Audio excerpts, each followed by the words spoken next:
प्रत्येकाला पक्के दात हवे असतात जेव्हा दात काढले जातात. जेव्हा आपले दात काढले जातात तेव्हा अशी जागा तयार होते दोन दातांच्या मध्ये. इथे तुम्ही बघू शकता, इथे हिरडी आहे, इथे दोन दात आहेत. त्याच्यामुळे हे दोन दात पण खराब होतात, कधी कीड लागतात अशा प्रकारे. जेव्हा अशी कीड लागतंय तेव्हा त्यांनी रूट कॅनल केलं, समजा याला आणि याला रूट कॅनल केलं तर आपण तो ब्रिज लावू शकता.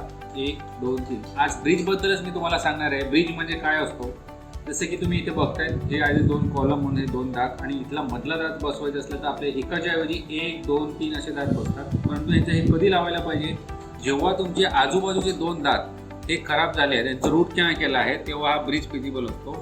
प्लस जर मेडिकल कंडिशन इम्प्लांटसाठी फिजिबल नसेल तेव्हा आपण ब्रिज लावू शकता.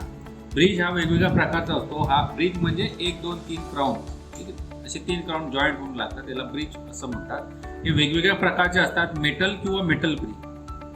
आलं लक्षात? धन्यवाद.